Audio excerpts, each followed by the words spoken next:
साथियों, आप सभी का इस प्लेटफ़ॉर्म पर स्वागत है। यहाँ पर हम लोग जो है आगामी यूपी पीसीएस 2024 की प्रारंभिक परीक्षा के लिए टेस्ट सीरीज़ या प्रैक्टिस सेट देख रहे हैं और इसी कड़ी में हम लोग जो है संस्कृत आईएएस कोचिंग संस्था के द्वारा जो टेस्ट पेपर कराया गया है, उसी के पहले टेस्ट को यहाँ पर हम लोग कंप्लीट करेंगे और इस पूरे 150 प्रश्नों को हम लोग 2 वीडियो में कवर करेंगे। पहले वीडियो में 75 क्वेश्चन को और शेष बचे हुए 75 क्वेश्चन को हम लोग नेक्स्ट वीडियो में कवर करेंगे पूरी व्याख्या के साथ में। तो चलिए इसको प्रारंभ करते हैं और यहाँ ध्यान रखिएगा कि ये प्रश्न जो आपके जीएस और करंट अफेयर के हैं, ये प्रश्न आपके यूपी पीसीएस के साथ साथ आपके आरओ एआरओ की परीक्षा के लिए भी और अन्य परीक्षाओं के लिए भी काफी महत्वपूर्ण साबित होंगे। चलिए प्रारंभ करते हैं। तो पहला प्रश्न है कि निम्नलिखित में से कौन सी दशाएं उष्ण कटिबंधीय चक्रवात की उत्पत्ति के लिए उत्तरदायी हैं। यहाँ पे 4 दशाएं दी गई हैं। पहला है 27 डिग्री सेल्सियस से अधिक का तापमान, ये कथन आपका सही है। दूसरा, कोरिलेसिस बल की अनुपस्थिति, नहीं, कोरिलेसिस बल की उपस्थिति होना चाहिए, ठीक है, कोरिलेसिस बल की उपस्थिति होनी चाहिए उष्णकटिबंधीय चक्रवात के लिए। कमजोर निम्न दाब क्षेत्र, बिल्कुल। चौथा, समुद्री तल का ऊपरी अपसरण, नहीं, समुद्री तल का ऊपरी अभिसरण नहीं बल्कि ऊपरी अपसरण होना चाहिए, ठीक है। तो यहां पर आपका पहला सही है, तीसरा सही है, दूसरा और चौथा गलत है, इसलिए आपका ए ऑप्शन हो जाएगा 1 और 3। इस चीज को यहाँ पे ध्यान रखिएगा, ठीक है। जो आपका उष्णकटिबंधीय चक्रवात होता है वो कर्क तथा मकर रेखाओं के मध्य उत्पन्न होता है। और आगे बढ़ते हैं और यहां ध्यान रखिएगा, जो कोलिशस बल होता है वो आपका जो विषुवत रेखा या भूमध्य रेखा होती है, विषुवत रेखा पर शून्य होती है, इसलिए जो उससे 5 से 8 डिग्री सेल्सियस डिग्री अक्षांश जो आपका नॉर्थ और साउथ में जो क्षेत्र होता है वहां पर न्यूनतम कोलिशस बल की उपस्थिति होती है, इसलिए वहां पर जो होता है आपका उष्णकटिबंधीय चक्रवातों का अभाव पाया जाता है। आगे बढ़ते हैं। अगला है, निम्नलिखित में से कौन सी नदी द्वारा निर्मित निक्षेपण स्थलाकृति नहीं है। मतलब नदी द्वारा निर्मित निक्षेपण स्थलाकृति नहीं है इन चारों में। तो गुम्फित नदी, जलोढ़, चाप झील और महाखड्ड।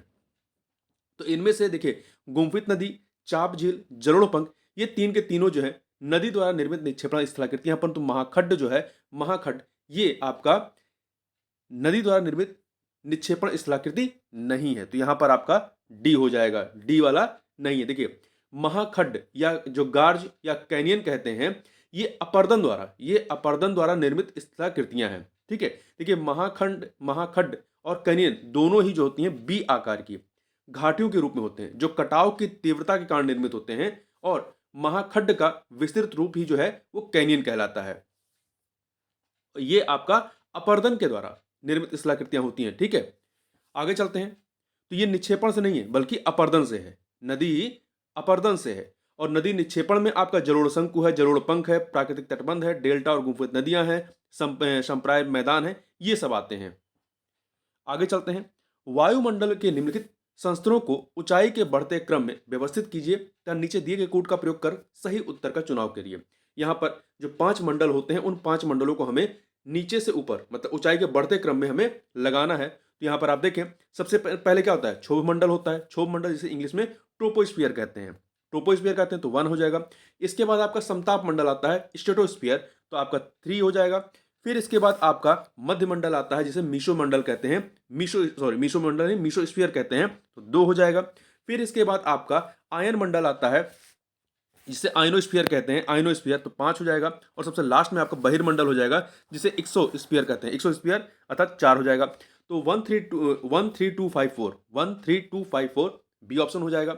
आगे बढ़ते हैं। निम्नलिखित में से कौन सी समुद्री जलधारा प्रशांत महासागर से संबंधित है। निम्नलिखित में से कौन सी समुद्री जलधारा जो है वो प्रशांत महासागर से संबंधित है। तो यहां पर देखिए 4 जो है जलधाराओं के नाम दिए गए हैं यहां पर। तो इसमें से देखिए, जो हम्बोल्ट जलधारा है, हम्बोल्ट जलधारा, इसका संबंध किससे है? इसका संबंध जो है आपका प्रशांत महासागर से है, ठीक है। हम्बोल्ट जलधारा को पेरू जलधारा के नाम से भी जाना जाता है, और ये आपका कह सकते हैं ठंडी जलधारा है। क्या है? ठंडी जलधारा है, ठीक है। यदि हम प्रशांत महासागर की जलधाराओं के बारे में बात करें तो कौन कौन सी हैं, तो वहां पर आपका उत्तरी विश्वती धारा है, क्यूरोशिया की जलधारा है, क्यूराइल की जलधारा है, पूर्वी ऑस्ट्रेलिया की जलधारा, दक्षिण विश्वती जलधारा, कैलिफोर्निया की जलधारा और पेरू या हम्बोल्ट की जलधारा है। ये आपके प्रशांत महासागर के हैं। वहीं आपका जो अन्य आपका बेंगुला हो गया, फॉकलैंड हो गया, ये जो है आपके, एक सेकेंड, बेंगुला और फॉकलैंड जो है ये किसके हैं? ये अटलांटिक महासागर की प्रमुख जलधाराएं हैं, ठीक है। और वहीं पे जो अंगुलिहास जलधारा है ये हिंद महासागर का है। यहाँ ध्यान रखिए, बेंगुला और फॉकलैंड जलधारा ये अटलांटिक महासागर की है, और अंगुलिहास जलधारा जो है वो आपका हिंद महासागर का है। आगे बढ़ते हैं। अगला है, निम्नलिखित में से कौन से पृथ्वी के आंतरिक भाग की जानकारी देने वाले प्रत्यक्ष स्रोतों में सम्मिलित हैं। तो यहाँ पे 5 स्रोत दिए गए हैं, बताना है इनमें से कौन से हैं। तो यहाँ पर आप देखिए, आंतरिक भाग की जानकारी देने वालों की बात कर रहे हैं, ठीक है।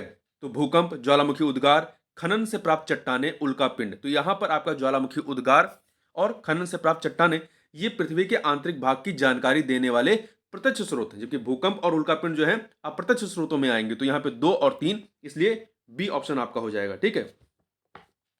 अप्रत्यक्ष स्रोत में आपके उल्का पिंड है, गुरुत्वाकर्षण है, चुंबकीय क्षेत्र तथा भूकंप संबंधी क्रियाएं हैं। आगे बढ़ते हैं, क्वेश्चन नंबर 6 देखते हैं। क्वेश्चन नंबर 6 क्या है? 2 सूचियां दी गई हैं, 2 सूचियां दी गई हैं, इन्हें हमें क्या करना है? सुमेलित करना है। खनिज और वो खनिज का भंडार स्थल कहां पे है, ठीक है। तो यहां पे आप देखें, लौह अयस्क, लौह अयस्क। तो ये लौह अयस्क कहां पे? पेरिनीज के जो आपके पर्वत है, पेरिनीज पर्वत, यहां पर देखिए पेरिनीज पर्वत कहां पे है। तो आप वर्ल्ड मैप पे आप देखेंगे तो जो फ्रांस और स्पेन है, फ्रांस और स्पेन की सीमा पर जो है पेरिनीज पर्वत श्रृंखला है, यहां पर आपके लौह अयस्क के भंडार हैं। तो 1 से मिलाएंगे। तांबा, तांबा कहां पे है? शैडबरी, शैडबरी कहां पे है? कनाडा। तो शैडबरी जो है, यह बेसिन जो है कनाडा के मध्य ओंटारियो में स्थित है। यहाँ निकेल और तांबे के अयस्कों के दुनिया के सबसे बड़े आपूर्तिकर्ताओं में से एक है, जो सैंडबरी आपका कह सकते हैं भंडार स्थल है। यहाँ पे 2 से मिलाइए। कोयला, डोनेट्स बेसिन। तो डोनेट्स बेसिन कहाँ पे है? तो देखिए, डोनेट्स बेसिन जो है ये आपका यूक्रेन में स्थित है। डोनेट्स बेसिन कहाँ पे है? यूक्रेन में है, ठीक है। तो इस चीज को यहाँ पर ध्यान रखिएगा। तो ये 3 हो जाएगा। बॉक्साइट, अर्कन्यास, अरकनसास, अरकनसास, अरकनसास कहाँ पे है? तो देखिए, अरकनसास जो है अमेरिका में है। कहाँ पर है? अमेरिका अर्थात यूएसए में स्थित है। तो यहाँ पर 4 हो जाएगा। तो 1 2 3 4 डी ऑप्शन हो जाएगा। फिर से देख लीजिए, पेरिनीज आपका लौह अयस्क के लिए है, आपका सैडबरी जो कि कनाडा में है कोयला तांबा के लिए है, डोनेट्स बेसिन जो है आपका यूक्रेन में है कोयले के लिए, आर्कसंसस ये आपका यूएसए में है बॉक्साइट के लिए। आगे बढ़ते हैं। अगला प्रश्न है कि भूकंप के संदर्भ में निम्नलिखित कथनों पर विचार कीजिए। 2 कथन दिए गए हैं, बताना इनमें से सही कौन सा है, ठीक है। तो देखिए, आपका पहला क्या है? वह स्थान जहां से ऊर्जा मुक्त होती है उसे अधिकेंद्र कहा जाता है। नहीं, उसे जहां से ऊर्जा मुक्त होती है उसे क्या कहते हैं? उसे भूकंप मूल कहते हैं, उसे भूकंप मूल कहते हैं। देखिए, पृथ्वी के गर्भ में वह स्थान जहां से ऊर्जा निर्मुक्त होती है भूकंप का उद्गम केंद्र या भूकंप मूल, जिसे इंग्लिश में फोकस कहते हैं, फोकस कहलाता है। इसे अवकेंद्र या हाइपोसेंटर भी कहा जाता है। इसे अवकेंद्र, अधिकेंद्र नहीं, अवकेंद्र, हाइपोसेंटर भी कहा जाता है। इसलिए पहला कथन आपका गलत है, ठीक है। दूसरा जो कथन है, भूतल पर स्थित वह बिंदु, भूतल पर स्थित वह बिंदु जो अधिकेंद्र के समीप होता है वो उद्गम केंद्र कहलाता है। ये कथन भी गलत है। देखिए, उद्गम केंद्र से मुक्त ऊर्जा अलग अलग दिशाओं में चलती हुई पृथ्वी की सतह तक पहुंचती है। पृथ्वी सतह पर वह बिंदु जहां ये तरंगे सबसे पहले पहुंचती हैं उसे क्या कहते हैं? उसे अधिकेंद्र कहते हैं, एपिसेंटर कहते हैं, ठीक है। तो उसे उद्गम केंद्र नहीं बल्कि अधिकेंद्र कहते हैं, एपिसेंटर कहते हैं। यह उद्गम केंद्र के अर्थात उद्गम केंद्र के जो फोकस होता है उसके समीपतम होता है, अर्थात उद्गम केंद्र से 90 डिग्री पर स्थित होता है। इसलिए आपका दूसरा कथन भी गलत हो गया। पहला दूसरा दोनों गलत, इसलिए डी ऑप्शन हो जाएगा। अगला है, निम्नलिखित कथनों पर विचार कीजिए। 2 कथन यहां पर दिए गए हैं और बताना है सही कौन सा है। तो देखिए, पहला, जब सूर्य चंद्रमा और पृथ्वी तीनों एक सीध में होते हैं तो निम्न ज्वार उत्पन्न होता है। यह कथन आपका गलत है, यह कथन आपका गलत है, ठीक है। देखिए, जब आपका सूर्य, चंद्रमा तथा पृथ्वी तीनों एक सीध में होंगे तो क्या होगा? यहां पर आपका निम्न ज्वार नहीं होगा। देखिए, होता क्या है कि प्रत्येक चंद्रमास की अमावस्या एवं पूर्णिमा के दिन सूर्य, चंद्रमा और पृथ्वी एक रेखा में आते हैं, एक रेखा में उपस्थित होते हैं, ठीक है। इस दिन क्या होता है? इन दोनों ही दिनों में, मतलब अमावस्या और पूर्णिमा के दिनों में चंद्रमा एवं सूर्य के आकर्षण बल संयुक्त रूप से कार्य करते हैं। परिणाम स्वरूप माह का सर्वाधिक ऊंचाई वाला ज्वार आता है, जिसे दीर्घ या स्प्रिंग ज्वार कहते हैं। तो इसलिए आपका पहला कथन जो है वो गलत है। दूसरा, प्रत्येक पूर्णिमा को बृहद ज्वार की स्थिति उत्पन्न होती है, प्रत्येक पूर्णिमा को बृहद ज्वार की स्थिति उत्पन्न होती है, ये कथन आपका सही है, ठीक है। तो यहां पर आपका पहला गलत है, दूसरा सही, इसलिए बी ऑप्शन हो जाएगा। अगला है, निम्नलिखित में से कौन से तापमान वितरण को प्रभावित करने वाले कारक हैं? तापमान वितरण को प्रभावित करने वाले कारक कौन से हैं? तो इसमें महासागरीय धाराएं हैं, स्थल एवं जल का असमान वितरण है, सनातनी पवने हैं, अक्षांश है। ये चार के चारों ही इसके कारक हैं। तो डी ऑप्शन हो जाएगा 1 2 3 4। आगे बढ़ते हैं, महासागरीय लवणता के संदर्भ में निम्नलिखित कथनों पर विचार कीजिए। दो कथन यहां पर दिए गए हैं और बताना है इनमें से सही कौन सा है। तो देखिए, पहला, गहराई बढ़ने के साथ लवणता में वृद्धि होती है। गहराई बढ़ने के साथ लवणता में वृद्धि होती है, यह कथन आपका सही है। ठीक है। वहीं दूसरा, वाष्पन की दर लवणता की मात्रा को विपरीत रूप से प्रभावित करती है। नहीं, यह कथन गलत है। वाष्पीकरण और लवणता में सीधा संबंध होता है। वाष्पन की दर बढ़ेगी तो लवणता की मात्रा क्या होगी? वो भी बढ़ेगी। तो वाष्पीकरण और लवणता में सीधा संबंध होता था, तो वाष्पीकरण की दर में वृद्धि होने पर लवणता में भी वृद्धि होती है। तो विपरीत संबंध नहीं होता, विपरीत रूप से प्रभावित नहीं करता है, बल्कि डायरेक्ट रूप से प्रभावित करता है। तो यहां पर पहला कथन सही है, दूसरा गलत है, इसलिए ए ऑप्शन हो जाएगा। अगला है, सार्वजनिक उद्यम समिति का गठन निम्नलिखित में से किस समिति के सुझाव पर किया गया था? तो इसका गठन जो है कृष्ण मेनन समिति, सार्वजनिक उद्यम समिति का गठन निम्नलिखित किस समिति के सुझाव पर? तो कृष्ण मेनन समिति के सुझाव पर किया गया था, कृष्ण मेनन समिति। तो यहां पर आपका बी ऑप्शन हो जाएगा। ठीक है। देखिए, सार्वजनिक उद्यम या उपक्रम समिति की स्थायी वित्तीय समिति है। इस समिति को वर्ष 1964 में कृष्ण मेनन समिति की सिफारिश पर गठित किया गया था। सार्वजनिक उद्यम समिति में मूल रूप से 15 सदस्य होते हैं। 15 सदस्य होते हैं, जिनमें से 10 लोकसभा के होते हैं और 5 जो होते हैं राज्यसभा से होते हैं।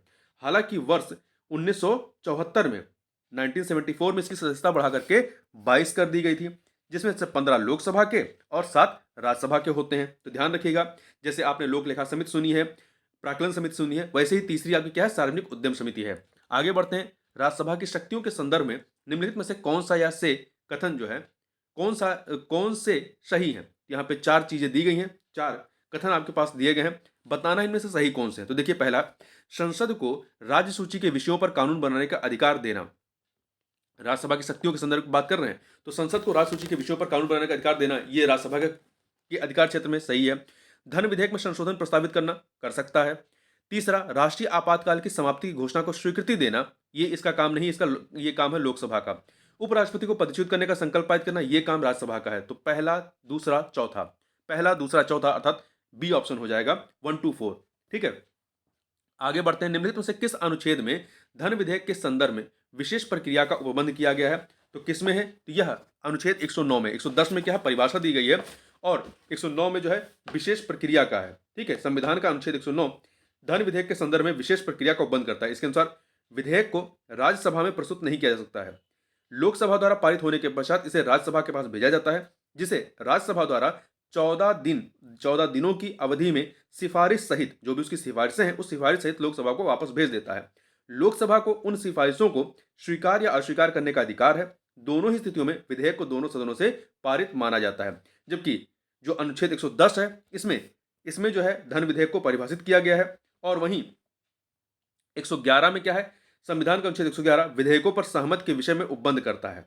ठीक है, उपबंध करता है। और वहीं अनुच्छेद 114 क्या है? अनुच्छेद 114 जो है, यह विनियोग विधेयक का प्रावधान करता है, विनियोग विधेयक का। आगे बढ़ते हैं, निम्नलिखित में से कौन से भारतीय संविधान में वर्णित मौलिक कर्तव्य हैं?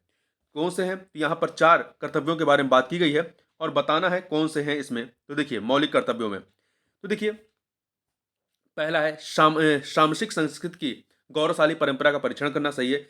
स्त्रियों के सम्मान के विरुद्ध प्रथाओं का एक सेकेंड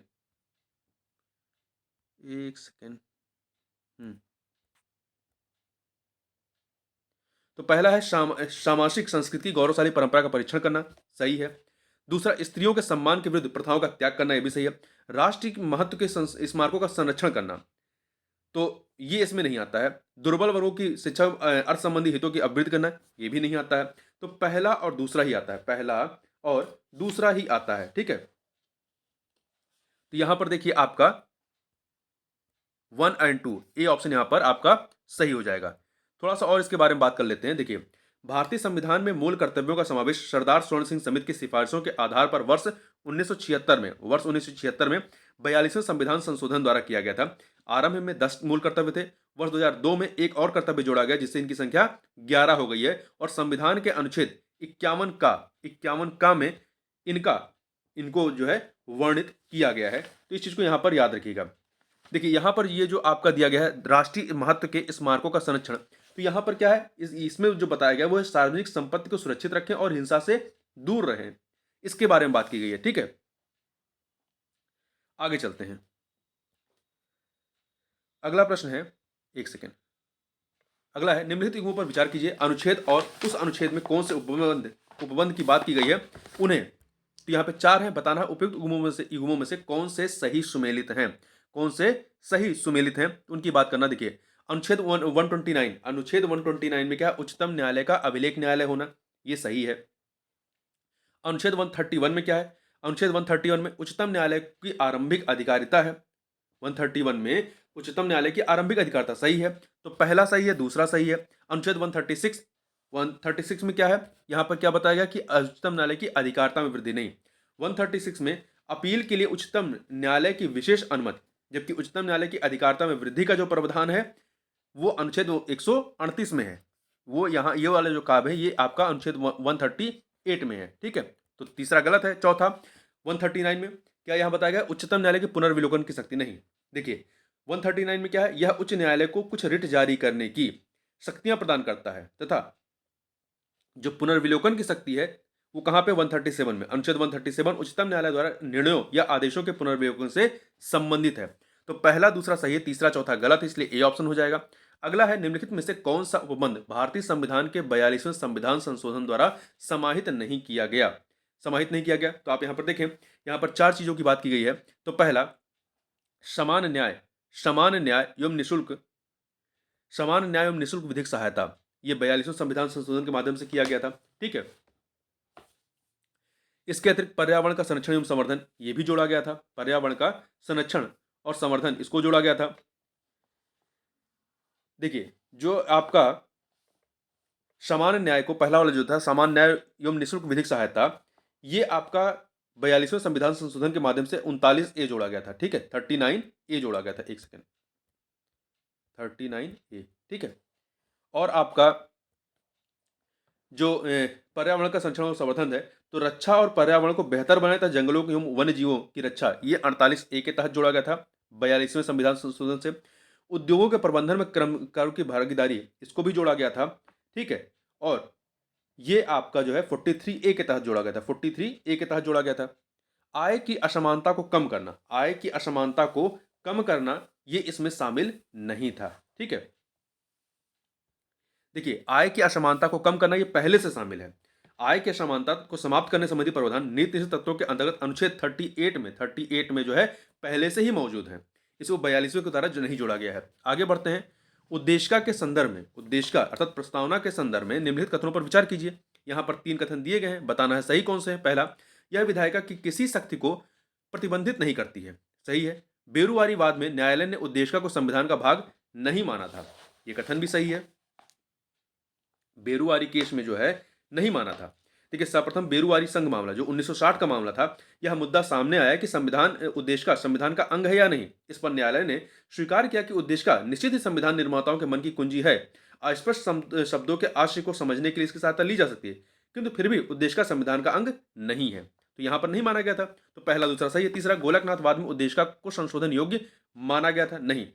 ये माना गया था कब, ये आपका केशवन भारती केस में माना गया था। तो ये गोलकनाथ बनाम पंजाब राज्य जो कि 1967 का था, मामले का संबंध उद्देशिका से न होकर के ये मौलिक अधिकारों और राज्य के नीति तत्वों में सामंजस्य से था। तो गोलकनाथवाद जो है उद्देशिका से संबंधित था ही नहीं। उद्देशिका से संबंधित आपका कौन सा था, केशवानंद भारती। तो केशवानंद भारती मामले में न्यायालय ने अपनी पूर्व व्याख्या को अस्वीकार करते हुए उद्देशिका को संविधान के अभिन्न अंग के रूप में स्वीकार किया था। तो यहां पर पहला और दूसरा सही है, तीसरा गलत है, तो 1 2 हो जाएगा, ए ऑप्शन आपका। आगे बढ़ते हैं, अगला है निम्नलिखित में से किन संवैधानिक उपबंधों में संशोधन साधारण बहुमत द्वारा किया जाता है। निम्नलिखित में से किन संवैधानिक उपबंधों में संशोधन जो है वो साधारण बहुमत द्वारा किया जाता है। तो देखिए यहां पर 4 चीजों के बारे में बात की गई है। तो देखिए आपका नागरिकता संबंधी उपबंध, नागरिकता संबंधी उपबंध हो गया, और राज्य विधान परिषद का गठन, इसके बारे में जो संशोधन है वो साधारण बहुमत द्वारा किया जाता है। ठीक है, 1 और 3। जबकि राष्ट्रपति का निर्वाचन और संसद में राज्यों का प्रतिनिधित्व, इसके बारे में जो है विशेष बहुमत की आवश्यकता होती है, विशेष बहुमत की आवश्यकता होती है। तो इसलिए आपका मतलब इसमें आपका विशेष बहुमत में, संसद के विशेष बहुमत से और कुल राज्यों में से आधे के अनुसमर्थन के साथ संसद के विशेष बहुमत के द्वारा, इस प्रकार से यहां पर संशोधन होगा। तो आपका ए ऑप्शन यहां पर सही हो जाएगा। आगे बढ़ते हैं। निम्नलिखित में से किस समिति ने पंचायती राज संस्थाओं को संवैधानिक दर्जा प्रदान करने का सुझाव प्रस्तुत किया था? तो किसने दिया था? तो इन चारों में से एल एम सिंघवी समिति ने, एल एम सिंघवी समिति ने। ठीक है, तो देखिए एल एम सिंघवी समिति, यहां पर सी ऑप्शन हो जाएगा। तो पंचायती राज संस्थाओं को संवैधानिक दर्जा एल एम सिंघवी समिति 1986 की सिफारिशों पर प्रदान किया गया था। ठीक है, समिति ने पंचायतों को आर्थिक रूप से आत्मनिर्भर बनाने की सिफारिश की थी, जबकि जी वी के राव समिति जो कि 1985 की थी ने जिले को योजना की बुनियादी इकाई बनाने और नियमित चुनाव आयोजित कराने की सिफारिश की थी। आगे बढ़ते हैं। अगला है, निम्नलिखित युग्मों में से कौन सा सही सुमेलित नहीं है संविधान संशोधन और उपबंध के संबंध में? तो देखिए यहां पर 21वां संशोधन, संविधान संशोधन, मणिपुरी भाषा 8वीं अनुसूची में शामिल किया गया नहीं। देखिए 21वें संविधान संशोधन अधिनियम वर्ष 1967 1967 में पारित किया गया। इसके द्वारा सिंधी भाषा को, इसके द्वारा जो सिंधी भाषा है उस सिंधी भाषा को 8वीं अनुसूची में 15वीं भाषा के रूप में शामिल किया गया था। जबकि जो मणिपुरी है इसे वर्ष 1992 1992 में 71वें संविधान संशोधन के द्वारा कोंकणी, मणिपुर और नेपाली, तीन भाषाओं को, कोंकणी, मणिपुर और नेपाली को 71वें संविधान संशोधन के द्वारा 1992 में जोड़ा गया था। जबकि 21वें संविधान संशोधन 1967 के द्वारा सिंधी को 15वीं भाषा के रूप में जोड़ा गया था। तो पहला कथन आपका गलत है। दूसरा, 24वां संविधान संशोधन ये संसद को संविधान के किसी भी भाग में संशोधन की शक्ति प्रदान करता है, यह कथन आपका सही है। 1971 का संशोधन था। वहीं 70 संविधान संशोधन यह राष्ट्रपति के निर्वाचन मंडल में दिल्ली एवं पुडुचेरी विधानसभा के सदस्य सम्मिलित करने की बात करता है। यह 1992 का संविधान संशोधन अधिनियम था, 1992 का। अगला है 97 संविधान संशोधन, यह संविधान के भाग 9 खा को जोड़ता है। संविधान भाग 9 खा जोड़ता है। 9 खा में क्या था? सहकारी समितियों के बारे में प्रावधान किया गया था। ठीक है, आगे बढ़ते हैं। नीति आयोग द्वारा जारी बहुआयामी गरीबी सूचकांक 2023 के अनुसार निम्नलिखित में से कौन सा राज्य गरीबी कम करने के मामले में शीर्ष पर रहा है? तो यह है उत्तर प्रदेश। कौन सा है? उत्तर प्रदेश जो है यह शीर्ष पर रहा है। ठीक है, तो देखिए आगे चलते हैं। इसमें देखिए सूचकांक के अनुसार गरीबी कम करने के मामले में सर्वोच्च प्रगति उत्तर प्रदेश है, फिर उसके बाद बिहार है, फिर मध्य प्रदेश है, फिर उड़ीसा, फिर राजस्थान राज्यों में हुई है। ठीक है, और उत्तर प्रदेश में जो है, उत्तर प्रदेश 3.43 करोड़ लोग जो है बहुआयामी गरीबी से मुक्त हुए हैं। आगे बढ़ते हैं। रिजर्व बैंक द्वारा प्रयोग किए जाने वाले निम्नलिखित मौद्रिक उपकरणों में से कौन से परिमाणात्मक ठीक है उपकरणों में शामिल हैं? तो यहां पर देखते हैं, यहां पर आपके पास 4 दिए गए हैं और इनमें से बताना है कौन से शामिल है। तो आइए देखते हैं चारों में से। देखिए नगद कोष अनुपात, बैंक दर और खुले बाजार की क्रियाएं, ये जो 1 to 4 है, नगद कोष अनुपात, बैंक दर और खुले बाजार की क्रियाएं, ये परिमाणात्मक उपकरणों में शामिल हैं। ठीक है, देखिए एक जो आपका आरबीआई है, ये जो मौद्रिक उपकरण होते हैं 2 प्रकार का, एक परिमाणात्मक होता है, एक गुणात्मक होता है। ठीक है, इन 2 रूपों में जो है कर सकते हैं, वर्गीकृत किया जाता है। परिमाणात्मक उपकरणों में बैंक दर आता है, बैंक दर, नगद कोष अनुपात, कैश रिजर्व रेशियो जिसे कहते हैं सीआरआर, और खुले बाजार की क्रियाएं शामिल होती हैं। ठीक है, और वहीं गुणात्मक में क्या होता है? नैतिक दबाव दिया जाता है, नैतिक दबाव शामिल होता है, वो आपका गुणात्मक में होता है। तो 1 to 4 आपका यहां पर बी ऑप्शन हो जाएगा। आगे बढ़ते हैं। अगला है निम्नलिखित में से कौन सा हाल ही में केंद्र सरकार द्वारा प्रारंभ किए गए समर्थ अभियान का उद्देश्य है? समर्थ अभियान का उद्देश्य क्या है? तो इन चारों में से देखिए, ग्राम पंचायतों में डिजिटल लेन देन को बढ़ावा देना जो है यह समर्थ अभियान का उद्देश्य है। देखिए वर्ष 2023 में केंद्रीय ग्रामीण विकास मंत्रालय द्वारा समर्थ अभियान आरंभ किया गया। कब? वर्ष 2023 में। किसने किया है? केंद्रीय ग्रामीण विकास मंत्रालय ने, जिसकी अवधि आजादी के अमृत महोत्सव के अंतर्गत 1 फरवरी 2023 से 15 अगस्त 2023 तक निर्धारित की गई है। इस अभियान का प्रमुख उद्देश्य 50,000 ग्राम पंचायतों में डिजिटल लेन देन को बढ़ावा देना है। आगे बढ़ते हैं। हाल ही में उत्तर प्रदेश के निम्नलिखित में से किस जनपद में Uttar Pradesh global investor summit का आयोजन किया गया? तो कहां पर किया गया? ये आपका 10 से 12 फरवरी 2023 तक उत्तर प्रदेश की राजधानी लखनऊ में, उत्तर प्रदेश की राजधानी लखनऊ में आयोजित किया गया। ठीक है, आगे चलते हैं। अगला है, निम्नलिखित में से कौन सी रिपोर्ट विश्व आर्थिक मंच अर्थात वर्ल्ड इकोनॉमिक फोरम WEF के द्वारा जारी नहीं की जाती है? तो इन चारों में से देखिए, वैश्विक प्रतिस्पर्धात्मकता रिपोर्ट, वैश्विक लैंगिक अंतराल रिपोर्ट, वैश्विक यात्रा एवं पर्यटन रिपोर्ट, ये तीन के तीनों जो है वर्ल्ड इकोनॉमिक फोरम विश्व आर्थिक मंच जारी करता है, परंतु वैश्विक आर्थिक संभावना रिपोर्ट, वैश्विक आर्थिक संभावना रिपोर्ट जो है ये वर्ल्ड बैंक के द्वारा जारी किया जाता है। किसके द्वारा? वर्ल्ड बैंक के द्वारा जारी किया जाता है। आगे बढ़ते हैं। निम्नलिखित युगों में से कौन सा या से सही सुमेलित है बेरोजगारी और उसका कारण क्या है? मतलब बेरोजगारी के प्रकार हैं और ये बेरोजगारी के प्रकार किस कारण से होते हैं, ये हमें बताना है कौन से युग में इसमें से सही है। तो देखिए, चक्रीय बेरोजगारी ये आर्थिक उतार चढ़ाव के कारण होता है। घर्षणात्मक या फ्रिक्शनल जो अनएम्प्लॉयमेंट है ये रोजगार छोड़ने और प्राप्त करने के मध्य अंतराल को के कारण होता है। संरचनात्मक स्ट्रक्चरल अनएम्प्लॉयमेंट ये कौशल असमानता की वजह से होता है। और शास्त्रीय बेरोजगारी ये उच्च वेतन मान की वजह से होता है। तो 1 2 3 4 अर्थात डी ऑप्शन हो जाएगा। आगे बढ़ते हैं। अगला है आपका वैधानिक तरलता, वैधानिक तरलता अनुपात, जिसे क्या कहते हैं? SLR कहते हैं, SLR। ठीक है, तो वैधानिक तरलता अनुपात के संदर्भ में निम्नलिखित कथनों पर विचार कीजिए। यहां पर आपके पास दो कथन दिए गए हैं, बताना है सही कौन सा है। इसे वाणिज्यिक बैंकों द्वारा नगद, स्वर्ण और सरकारी प्रतिनिधियों के रूप में रिजर्व बैंक के पास रखा जाता है, नहीं, इसे स्वयं के पास रखना होता है। ठीक है, वैधानिक तरलता अनुपात SLR जो होता है, SLR जमा का वह न्यूनतम हिस्सा है जिसे वाणिज्यिक बैंकों को अपने पास रखना होता है। यह वह आरक्षित आवश्यकता है जिसे ग्राहकों को ऋण देने से पूर्व बैंकों द्वारा रखने की अपेक्षा की जाती है। और वहीं जो RBI के पास रखा जाता है वो कैश रिजर्व रेशियो होता है। ठीक है, नगद आरक्षित अनुपात होता है। तो पहला आपका सही नहीं है। दूसरा, इसकी अधिकतम सीमा जो है 40%, इसकी अधिकतम सीमा जो है वो 40% निर्धारित की गई है। तो यहां पर पहला कथन गलत है, दूसरा सही, इसलिए आपका बी ऑप्शन हो जाएगा। ठीक है, बी ऑप्शन। अगला है, निम्नलिखित में से किस वक्र द्वारा प्रजनन तथा आर्थिक विकास के मध्य संबंध को प्रदर्शित किया जाता है?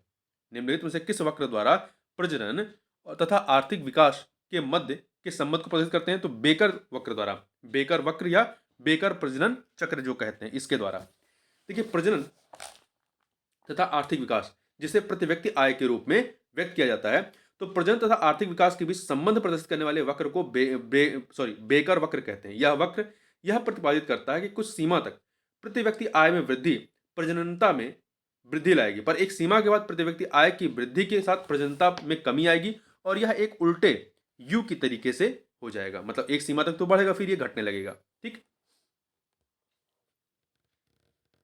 और वहीं थोड़ा सा और बात कर लेते हैं लाफर वक्र के बारे में। लाफर वक्र क्या होता है? ये कर दर, टैक्स रेट और कर राजस्व, टैक्स रेवेन्यू के बीच का अरैखिक संबंध जो होता है वो लाफर वक्र द्वारा प्रदर्शित किया जाता है। वहीं पे थॉम्पसन वक्र जो होता है, जिसे फिलिप्स वक्र भी कहते हैं, इसे क्या कहते हैं? फिलिप्स वक्र भी कहा जाता है।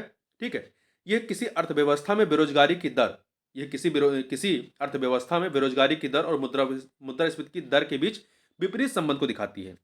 वहीं जो डी वाला है, कुजनेट्स वक्र, ये क्या करता है? ये आर्थिक विकास और आय असमानता, आर्थिक विकास और आय असमानता के मध्य संबंध का वर्णन करता है। आगे चलते हैं। योजना आयोग द्वारा शहरी गरीबी के आकलन के लिए निम्नलिखित में से किस समिति का गठन किया गया था?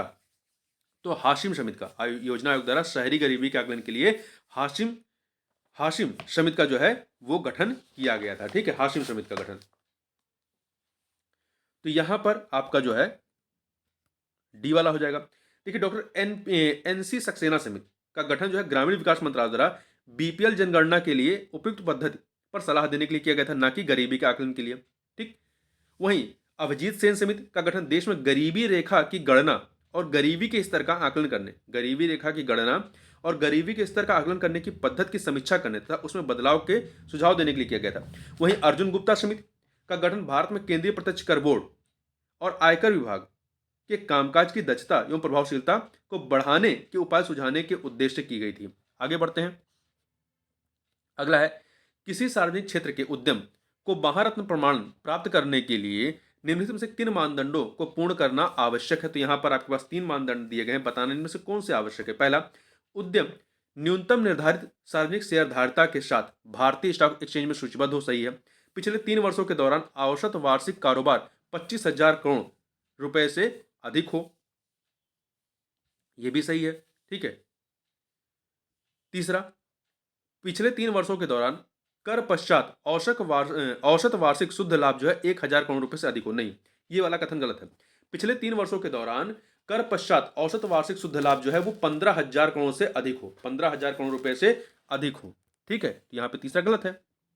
और पिछले 3 वर्षों के दौरान कर के बाद औसत वार्षिक शुद्ध लाभ 5,000 करोड़ रुपए से अधिक हो, तब उसे महारत्न कंपनी का दर्जा दिया जाता है। तो पहला और दूसरा सही, तीसरा गलत है, इसलिए आपका ए ऑप्शन हो जाएगा। आगे बढ़ते हैं, अगला है 31 नंबर क्वेश्चन है कि ध्वनि तरंगों के संदर्भ में निम्नलिखित कथनों पर विचार कीजिए। देखिए कितने कथन है, तो यहां पर आपके पास 3 कथन दिए गए हैं, ठीक है।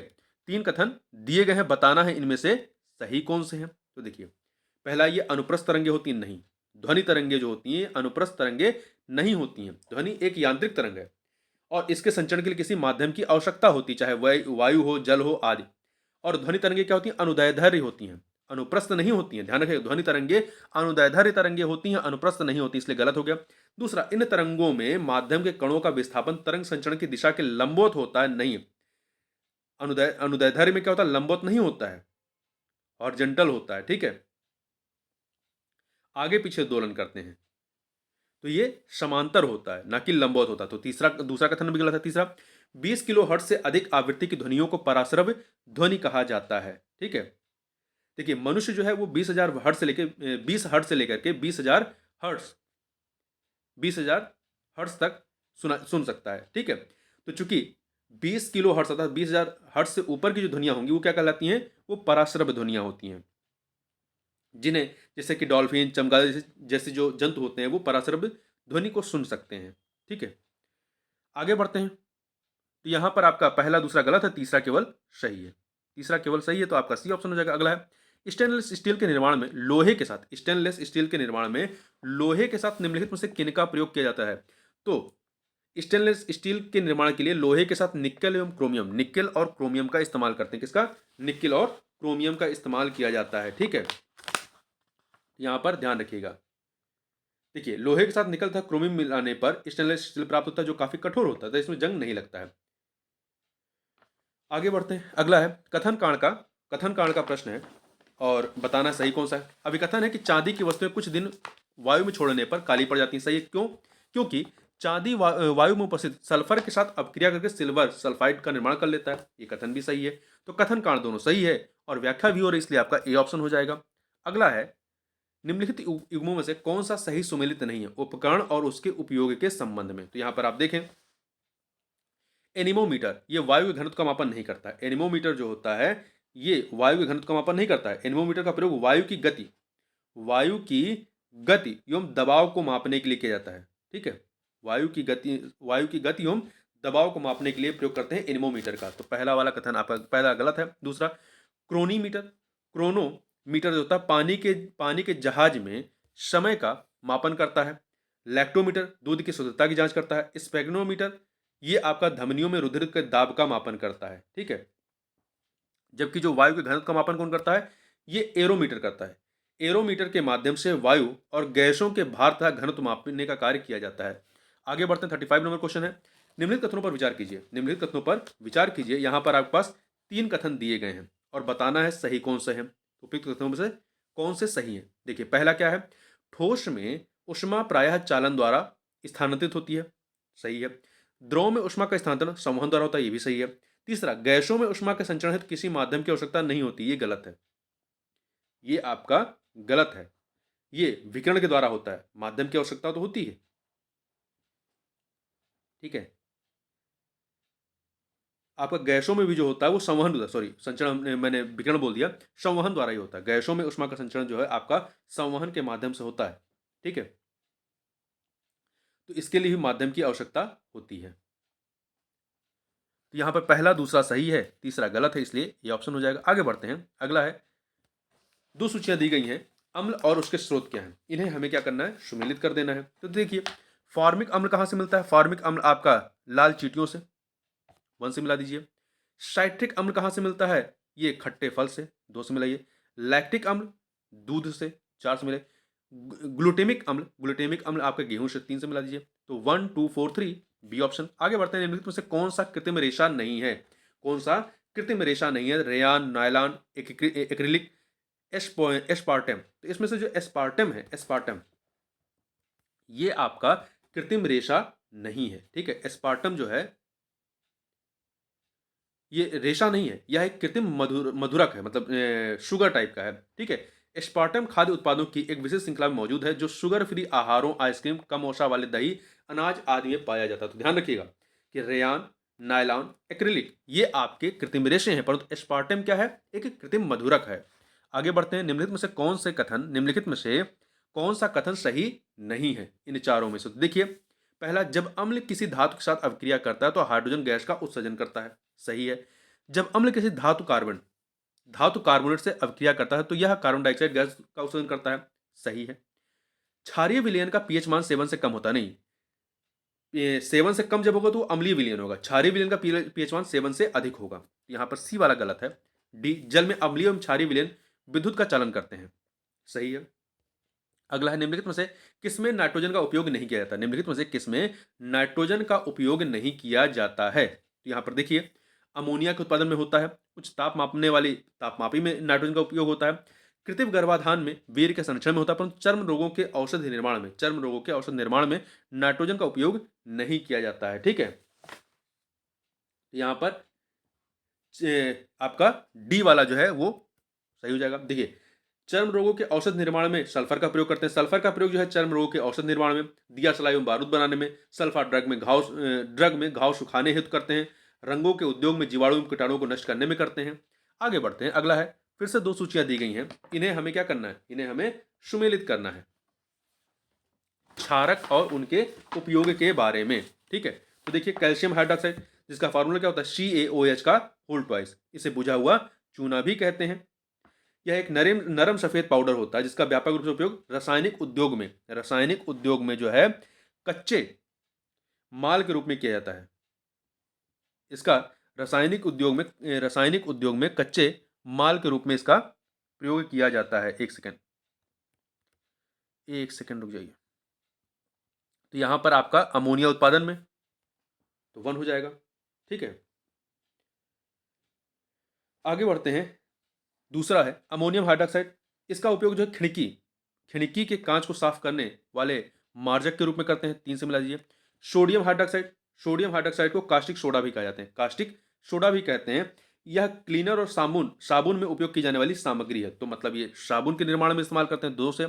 मैग्नीशियम हाइड्रोक्साइड, यह श्वेत रंग का पदार्थ होता है, जल में अत्यंत कम घुलनशील होता है, यह एक क्षार है, यह सीरा से चीनी के निर्माण में मैग्नीशियम हाइड्रोक्साइड का उपयोग किया जाता है, मैग्नीशियम हाइड्रोक्साइड का, ठीक है। इसे मिल्क ऑफ मैग्नीशिया भी कहा जाता है। पेट की अम्लता को दूर करने में इसका प्रयोग रेचक या एंटासिड के रूप में किया जाता है। यहाँ पर 4 हो जाएगा, ठीक है।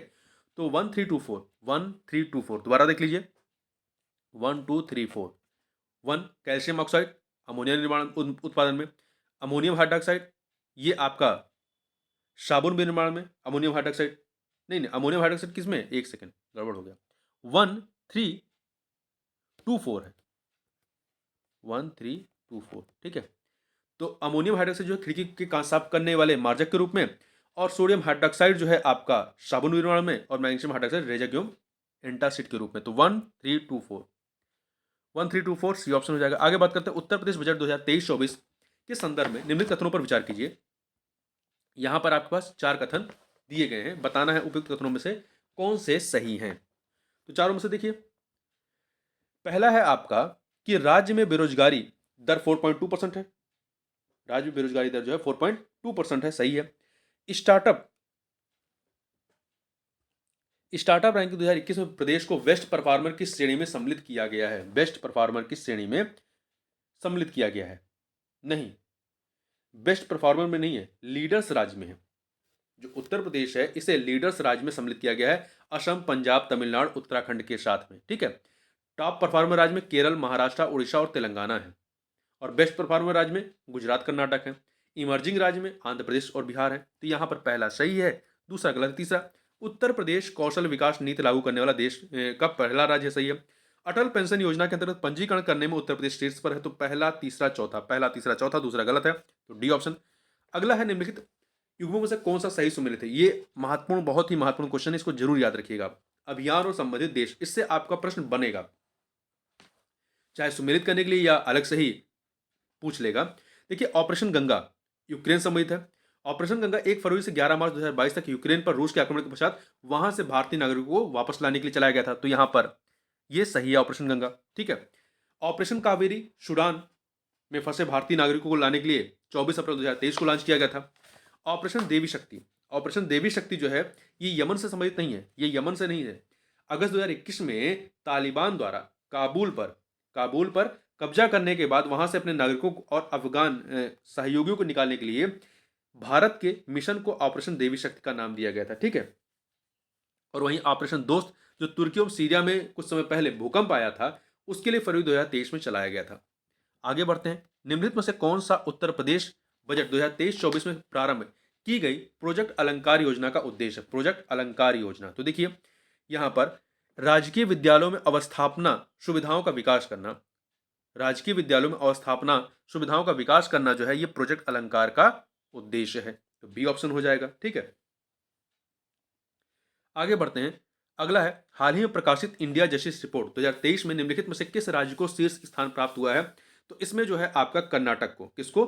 कर्नाटक को इसमें जो है शीर्ष स्थान प्राप्त हुआ है, तो ध्यान रखिएगा यहां पर ए ऑप्शन हो जाएगा, ठीक है। देखिए, पहली बार इस रिपोर्ट को 2019 में प्रकाशित किया गया था, 2022 में इसका तीसरा संस्करण आया था, ठीक है, इसका तीसरा संस्करण था। इंडिया जस्टिस रिपोर्ट को टाटा ट्रस्ट द्वारा centre for social justice, common cause तथा विधि सेंटर फॉर लीगल पॉलिसी जैसे कई मानवाधिकार संगठनों के सहयोग से जारी किया जाता है। तो देखिए, पहले नंबर पे आपका कर्नाटक था, उसके बाद दूसरे नंबर पे तमिलनाडु था, तीसरे पे तेलंगाना था, चौथे पे गुजरात था। पहले पे कर्नाटक, दूसरे पे तमिलनाडु, तीसरे पे तेलंगाना, चौथे पे गुजरात। आगे बढ़ते हैं, अगला है, 69वें राष्ट्रीय फिल्म पुरस्कारों के अंतर्गत निम्नलिखित में से किसे सर्वश्रेष्ठ हिंदी फिल्म का पुरस्कार प्रदान किया गया है? तो सरदार उधम सिंह को प्रदान किया गया है, ठीक है। सर्वश्रेष्ठ feature film rocketry the Nambi effect को दिया गया है, ठीक है। और राष्ट्रीय एकता पर सर्वश्रेष्ठ फीचर फिल्म के लिए नरगिस दत्त पुरस्कार द कश्मीर फाइल को दिया गया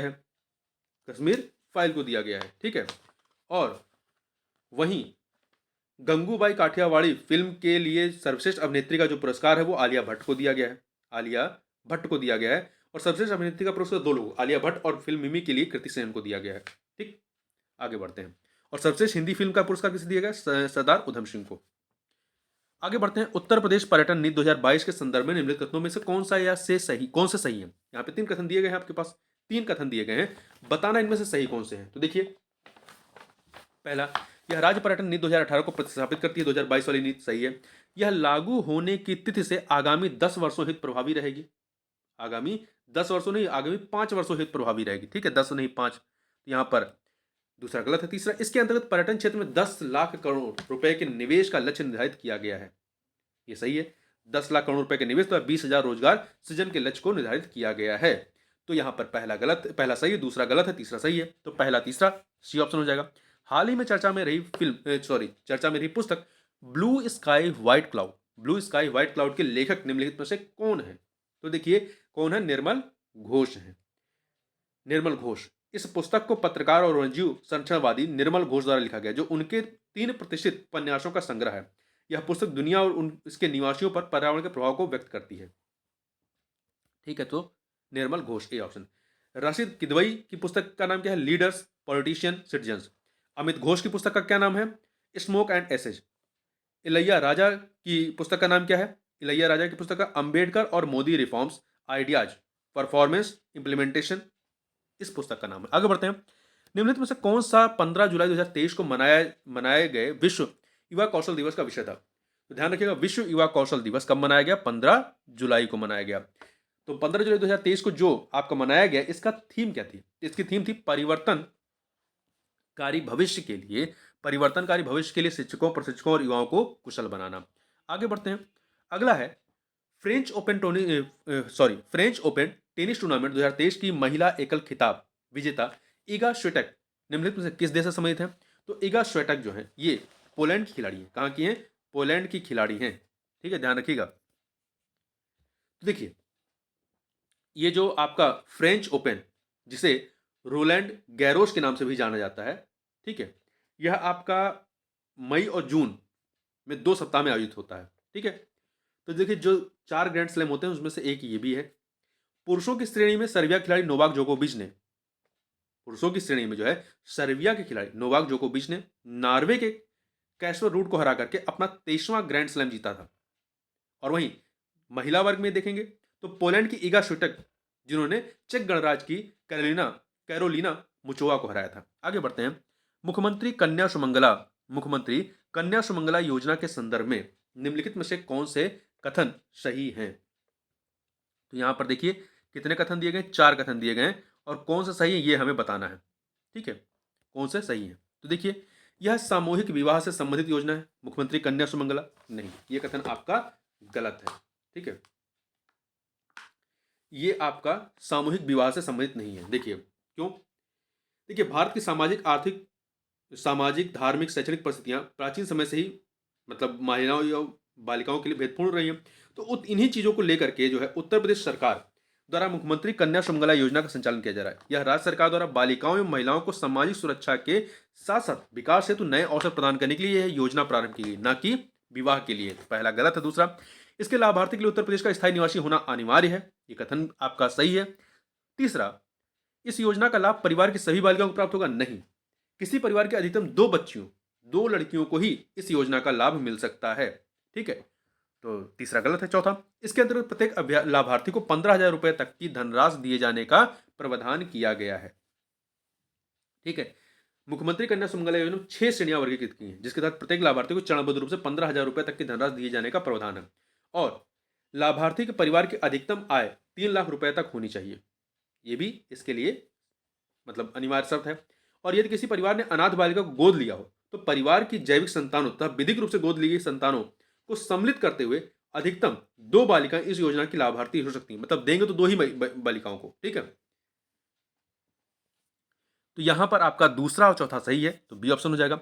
निम्नलिखित में से किस ग्रंथ से आश्रम व्यवस्था का सर्वप्रथम उल्लेख प्राप्त होता है? तो इसका उल्लेख छांदोग्य उपनिषद से सर्वप्रथम प्राप्त होता है। ठीक है, और आपका जो जबालोपनिषद है, जबालोपनिषद, इसमें सर्वप्रथम चारों आश्रमों का उल्लेख मिलता है। चारों आश्रमों का उल्लेख एक साथ मिलता है। ठीक है, और आपका मांडकोपनिषद जो है इसका संबंध जो है अथर्ववेश है। और बृहदारण्यकोपनिषद इसे शुक्ल यजुर्वेदी शाखा के ये है जो है शुक्ल यजुर्वेदी शाखा के उपनिषद है। यह अद्वैत वेदांत और संन्यास निष्ठा का प्रतिपादक है। आगे बढ़ते हैं। 2 सूचियां दी गई हैं, ग्रंथ और उसके रचयिता कौन है, इन्हें हमें सुमेलित करना है। तो देखिए यहां पर देखिए, बृहद कथा के रचयिता कौन है? गुडाढ्य हैं। बृहद कथा के गुडाढ्य हैं, तो 1 से। श्वेतबंधु के प्रवरसेन द्वितीय हैं, 2 से। काव्यमीमांसा के राजशेखर हैं, 4 से। मालती माधव के भवभूति हैं, 3 से मिला दीजिए। तो 1 2 4 3 अर्थात सी ऑप्शन हो जाएगा, सी ऑप्शन। आगे बढ़ते हैं, दोबारा से एक बार देख लीजिए। बृहद कथा के गुणाढ्य हैं, सेतुबंध के प्रवर्तन द्वितीय हैं, काव्यमीमांसा के राजशेखर हैं, मालती माधव के भवभूति हैं। अगला है, निम्नलिखित में से कौन सी बौद्ध धर्म के हीनयान संप्रदाय की विशेषताएं हैं? यहाँ पर 4 विशेषताएं दी गई हैं, बताना इनमें से कौन से हैं। पहला, भगवान बुद्ध की स्तुति महापुरुष के रूप में होती है, जो हीनयान संप्रदाय है। ठीक है, जबकि महायान में जो है देवता के रूप में पूजा की जाती है। दूसरा, निर्वाण प्राप्ति व्यक्ति का अंतिम लक्ष्य, ये भी सही है। आपका तीसरा वाला क्या है?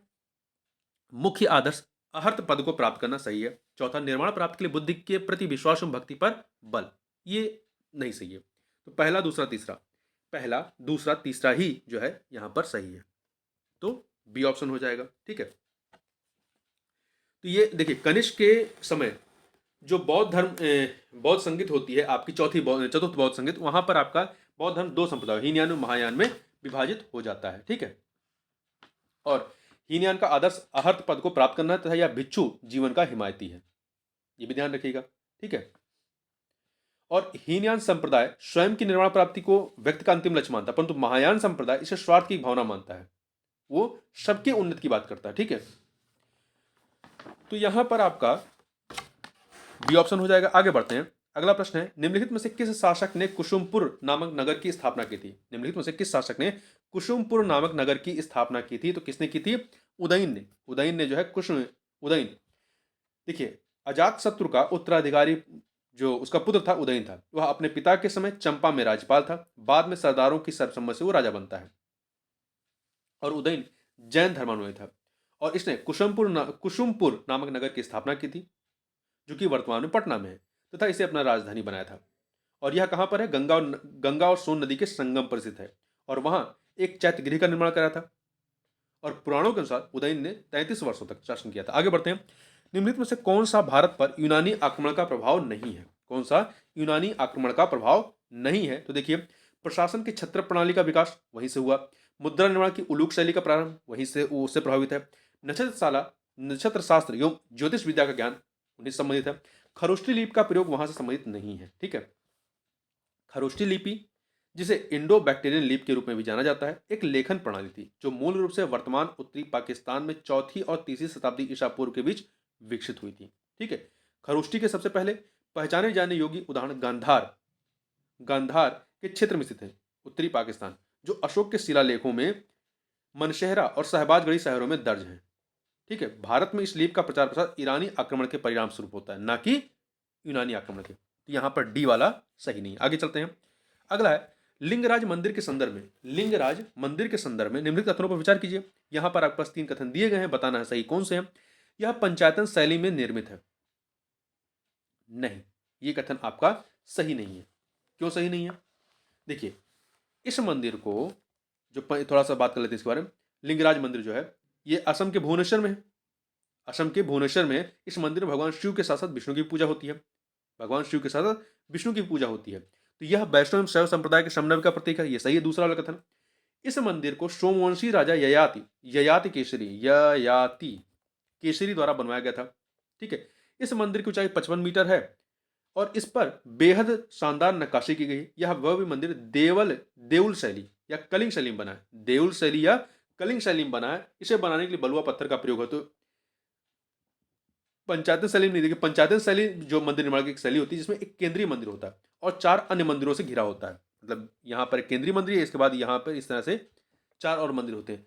तो ये पंचायतन शैली में नहीं बल्कि देउल शैली में, देउल या कलिंग शैली में। तो पहला कथन आपका जो है वो गलत है, दूसरा सही है। तीसरा, मंदिर की छतों पर घुड़सवार फौज की आकृतियां अलंकृत हैं, ये कथन आपका सही है। तो दूसरा तीसरा सही है, दूसरा तीसरा सही, इसलिए सी ऑप्शन हो जाएगा। अगला है, मुगल कालीन प्रशासन में आमिर उल बहर निम्नलिखित में से किस विभाग का प्रमुख था? तो आमिर उल बहर जो है ये जल सेना का प्रमुख था। किसका था? सेना का। यहां पे डी ऑप्शन हो जाएगा। और शाही तोपखाने का प्रधान कौन होता था? मीर ए आतिश या दरोगा ए तोपखाना। मीर ए आतिश या दरोगा ए तोपखाना शाही तोपखाने का प्रधान हुआ करता था। ठीक है। और वहीं पर गुप्तचर विभाग का प्रधान कौन होता था? तो यह दरोगाए डाक चौकी। और शाही कारखानों का अधीक्षक कौन होता था? नाजिर ए बयूतात। ठीक है। आगे बढ़ते हैं 58 नंबर। निम्नलिखित में से कौन सी विशेषताएं सुहरावर्दी सिलसिले से संबंधित हैं? निम्नलिखित में से कौन सी विशेषताएं सुहरावर्दी सिलसिले से संबंधित हैं? यहाँ पे देखिए यहाँ पे 3 विशेषताएं दी गई हैं। कौन से संबंधित है ये बताना है। उपवास एवं आत्मदमन को अस्वीकार करना सही है। आध्यात्मिक जीवन हेतु गरीबी आवश्यक नहीं। सुहरावर्दी जो संत रहे हैं काफी अमीर रहे हैं, पैसे वाले। शाही अनुदान एवं राजकीय संरक्षण स्वीकार करना, ये तीनों काम ये करते, तीनों इनसे संबंधित रहे हैं। ठीक है। तो यहां पर 1 2 3 डी ऑप्शन हो जाएगा। ठीक है। रहस्यवादी पथ पर चलते हुए भी सुहरावादी सिलसिला महत्वपूर्ण पहलुओं में चिश्ती सिलसिले से भिन्न थे। चिश्ती जो थे वो शाही अनुदान एवं राजकीय संरक्षण स्वीकार नहीं करते थे। ठीक है। आगे चलते हैं। इसके अतिरिक्त कुछ इनके बारे में और बातें देख लेते हैं। देखिए, संगीतात्मक संगमों या समा को अस्वीकार नहीं किया इन्होंने, किंतु उनमें कभी कभी शामिल होते थे। उसे अस्वीकार नहीं किया और परंतु कभी कभी शामिल होते थे उसमें। ठीक है। आगे बढ़ते हैं। विजयनगर के निम्नलिखित में से किस शासक ने तेलुगु ग्रंथ अमुक्त माल्यात की रचना की थी? अमुक्त माल्यात की ये किसने की थी? कृष्ण देव राय की यह रचना थी। ठीक है। तेलुगु भाषा में लिखा था इन्होंने। तो यहां पे सी ऑप्शन हो जाएगा। आगे बढ़ते हैं, 7 नंबर क्वेश्चन क्या है? मुगलकालीन चित्रकला शैली के संदर्भ में निम्नलिखित कथनों पर विचार कीजिए। यहाँ पर 3 कथन दिए गए हैं। 3 कथन दिए गए हैं, बताना सही कौन सा? पहला, यह इस्लामिक एवं यूरोपीय दृश्य संस्कृत का मिश्रण रूप है, सही है। यह शैली सूक्ष्म तकनीकों में यथार्थवादी चित्रण पर केंद्रित, सही है। सशक्त रेखांकन एवं बहुरंगी रंग योजना इसकी प्रमुख विशेषता है, ये आपका सही नहीं है।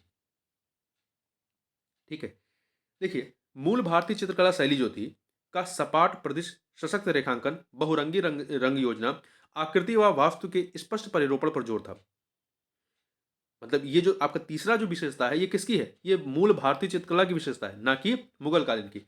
जबकि मुगल शैली सूक्ष्म तकनीक, आकृतियों के त्रिआयामी चित्रण से निर्मित यथार्थवादी ऑप्टिकल रियलिटी चित्रण पर केंद्रित थी।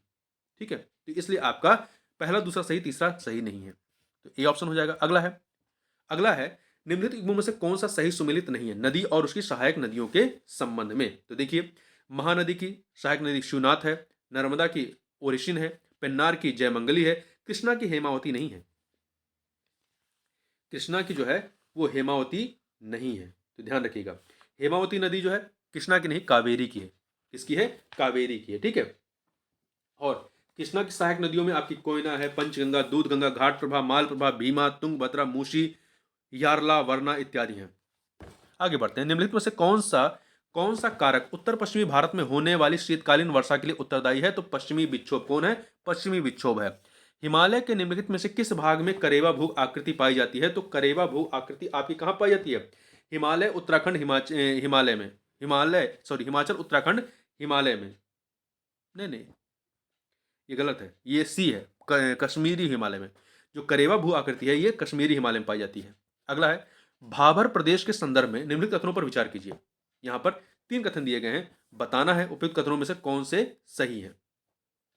तो देखिए, पहला है, यह शिवालिक के गिरिपाद में सिंधु से तीस्ता नदी तक विस्तृत है। भावर प्रदेश, सही है। इस प्रदेश में अधिकांश नदियां भूमिगत हो जाती हैं, ये भी सही, भावर में भूमिगत हो जाती हैं, सही है। इस क्षेत्र में गहन कृषि की जाती नहीं, ये उबड़ खाबड़ इस तरह कृतियां हैं, तो यहाँ पर गहन कृषि नहीं होती है। तो यहाँ पर पहला, दूसरा सही है, तीसरा गलत है, तो ए ऑप्शन हो जाएगा। आगे बढ़ते हैं, अगला है, निम्नलिखित में से कौन सा भारत में स्थित लौह अयस्क खनन केंद्र नहीं है?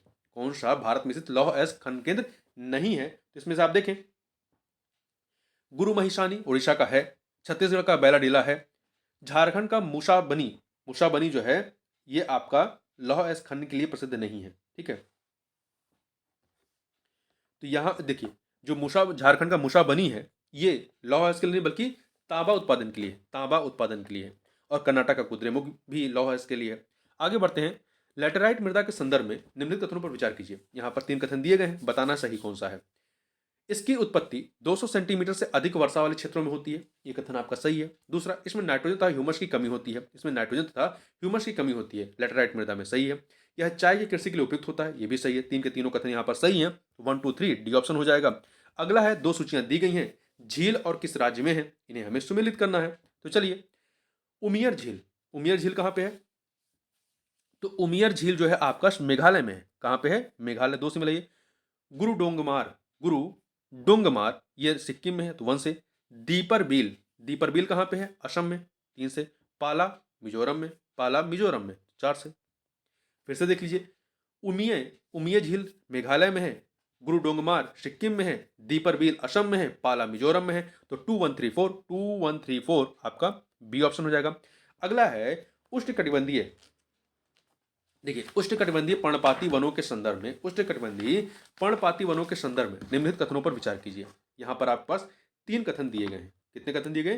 3 कथन आपको दिए गए हैं। ठीक है, बताना सही कौन सा है उष्णकटिबंधीय पर्णपाती वनों के बारे में। ये वन भारत में सबसे अधिक क्षेत्र पर विस्तृत है, सही है। इन वनों के लिए 70 से 200 सेंटीमीटर वार्षिक वर्षा आवश्यक है, सही है। सागवन एवं चंदन इसके प्रमुख वृक्ष हैं, ये भी सही है। ठीक है, ये भी आपका सही। तो 3 के तीनों कथन यहाँ पर क्या है? वो सही है। यहाँ पे डी ऑप्शन हो जाएगा, 1 2 3। अगला है, निम्नलिखित में से कौन सा कृत्रिम बंदरगाह है? पारादीप, विशाखापत्तनम, मारुमोगोवा, कोच्चिन में। तो इसमें से जो आपका कृत्रिम बंदरगाह की बात करें, पारादीप जो है आपका ये उड़ीसा में है। उड़ीसा के तट पर स्थित एक कृत्रिम बंदरगाह है। जबकि विशाखापत्तनम, मोरमुगागुआ आपका कहाँ पर? गोवा में जुआरी नदी के तट पर है। जुआरी नदी के बाएं तट पर एक प्राकृतिक बंदरगाह है। कोच्चिन जो है केरल के तट पर केरल के तट पर विलिंगडन द्वीप पर स्थित एक प्राकृतिक बंदरगाह है। विशाखापत्तनम आंध्र प्रदेश में स्थित यह देश का एक गहरा प्राकृतिक बंदरगाह है। आगे बढ़ते हैं, 70 नंबर क्वेश्चन देखते हैं। 70 नंबर क्वेश्चन क्या है? दक्षिण भारत की निम्नलिखित पहाड़ियों को उत्तर से नॉर्थ टू साउथ की ओर व्यवस्थित कीजिए तथा नीचे दिए गए कोड का प्रयोग कर सही उत्तर का चुनाव करना है। यहाँ पर तो देखिए 4 है, शिरुमलाई, नगारी, सेवराय और पचीमलाई। तो इनको क्रम से लगाइए। तो सबसे उत्तर में आपका क्या है? नगारी है।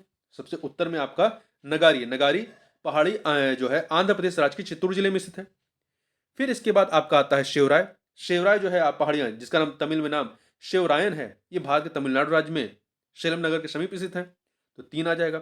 फिर इसके बाद आपका पचईमलाई है। पचईमलाई कहाँ पे है? ये आपका पचईमलाई पहाड़ी श्रृंखला तिरुचिरापल्ली से लगभग 80 किलोमीटर उत्तर में स्थित है। यह एक लोकप्रिय हिल स्टेशन है। कहाँ पर है? तमिलनाडु में है। ठीक है, तो ये आपका 4 हो जाएगा। और सबसे लास्ट में क्या आएगा? शिरुमलाई, ये भी तमिलनाडु में है। शिरुमलाई पहाड़ियाँ तमिलनाडु राज्य के डिंडीगुल जिले में स्थित है। तो ये आपका 1 हो जाएगा। 2 3 4 1 सी ऑप्शन। अगला है, निम्नलिखित में से कौन सा जीवाणु जनित रोग नहीं है? कौन सा जीवाणु अर्थात बैक्टीरिया से होने वाला रोग नहीं है? तो देखिए डिप्थीरिया, काली खांसी, टिटनेस। डिप्थीरिया, काली खांसी, टिटनेस ये आपका जीवाणु जनित रोग है। ठीक है, ये आपके जीवाणु जनित रोग हैं। जबकि आपका एक सेकेंड, कालाजार जो है ये प्रोटोजोआ से होने वाला रोग है। यह रोग जो है कालाजार, यह रोग लिस्टमैनिया डोनोवानी नामक प्रोटोजोआ के कारण प्रसारित होता है। और इस परजीवी का वाहक जो होती है वो बालू मक्खी या सैंड फ्लाई होती है। और इस रोग से पीड़ित व्यक्ति तेज बुखार का अनुभव करता है। यहाँ पर कालाजार जो है ये प्रोटोजोआ से होता है, जबकि डिप्थीरिया, काली खांसी, टिटनेस ये बैक्टीरिया से, जीवाणु से। अगला है, निम्नलिखित में से कौन सा या से दूरदृष्टि का या के कारण है? तो यहाँ पर 3 कारण दिए गए हैं, बताना है कौन से हैं।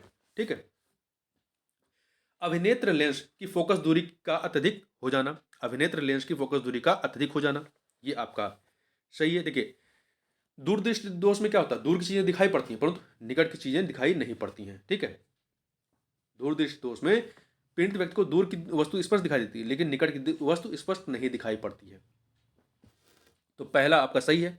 दूसरा, नेत्र गोलक का छोटा हो जाना सही है। अभिनेत्र लेंस की क्षमता में वृद्धि नहीं, इसमें अभिनेत्र लेंस की क्षमता क्या हो जाती है? घट जाती है।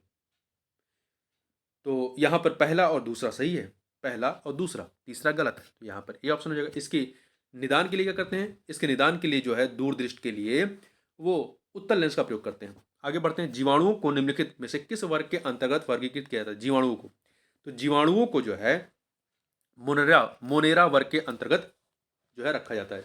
मोनेरा में कौन से होते हैं? देखिए इन मोनेरा वर्ग के इन जीवों में ना तो संगठित केंद्रक होते हैं, ना ही इनके शरीर बहुकोशिकीय होते हैं।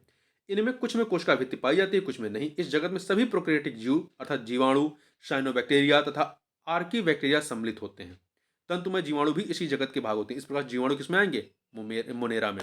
आगे बढ़ते हैं, निम्नलिखित में से किस पादप हार्मोन को वृद्धिरोधी हार्मोन के रूप में जाना जाता है? तो किसको जाना जाता है? तो यह है आपका एबिसिक अम्ल को वृद्धिरोधी हार्मोन के रूप में जाना जाता है। अगला है, निम्नलिखित पर विचार कीजिए। यहाँ पर 3 चीजें दी गई हैं, 3 पॉइंट बताना है इनमें से कि उपयुक्त विशेषताएं प्राणी जगत के निम्नलिखित में किस संघ से संबंधित हैं? तो देखिए शरीर, सिर, वक्ष तथा उदर विभाजित होना, खुला प्रसंचरण तंत्र, मैलपिगी नलिका द्वारा उत्सर्जन। ये 3 के तीनों जो चीजें विशेषताएं ये किसके बारे में? आर्थ्रोपोडा समूह के बारे में। आर्थ्रोपोडा, ठीक है, आर्थ्रोपोडा समूह के बारे में। और आर्थ्रोपोडा जो है यह जंतु जगत का सबसे बड़ा संघ है, जंतु जगत का सबसे बड़ा संघ है। तो यहाँ पे सी ऑप्शन हो जाएगा। इस प्रकार से इस वीडियो में बस कितना ही, मिलते हैं नेक्स्ट वीडियो में, तब तक के लिए बहुत बहुत धन्यवाद।